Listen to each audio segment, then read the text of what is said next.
Once upon a time, in a faraway land, there lived a man fondly called Chief Koko. He had a lovely wife and two sons called Ugonna and Obinna. But Obinna was his favorite. He would take him everywhere he went and buy him fancy stuff, while Ugonna, on the other hand, tried to win his father's approval. He would hunt the best bushmeat and tap the freshest palm wine for his father.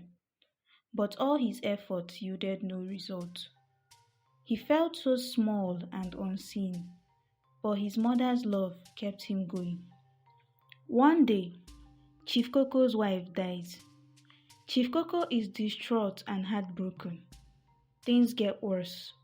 Ugonna is given little or no attention at all.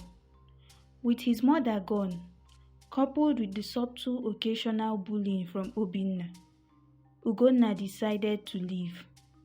He saw no use staying at home. Even after he left, his absence is barely noticed or even felt. Obinna began to steal from his father. He would threaten to beat him anytime he tried to confront him. Obinna finally graduated to stealing from the villagers and committing other crimes. The last straw was when he assaulted a maiden.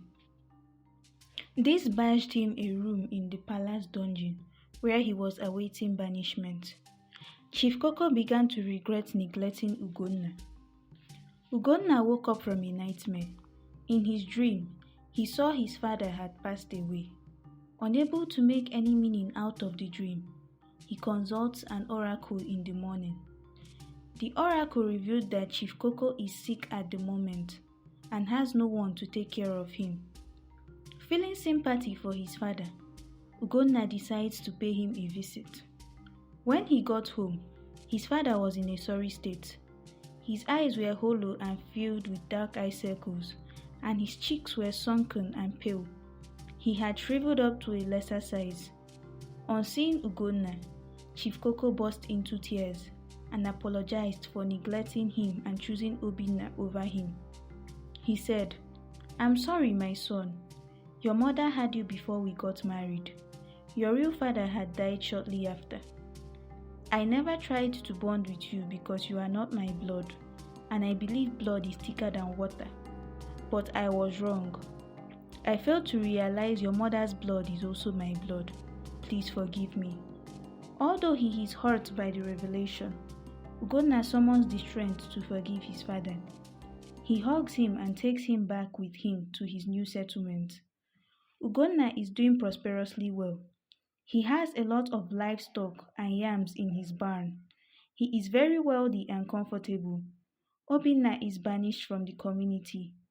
Chief Coco is heartbroken and cannot stop blaming himself for the way Obinna turned out. He hopes Obinna would become a better person someday. Ugonna gets married to a lovely maiden called Olunna, who bore him 3 lovely children, and they all lived happily ever after. What did you learn from the story? Drop your comments below. If you enjoyed this story, please like and subscribe for more like this. Thanks for watching. Bye!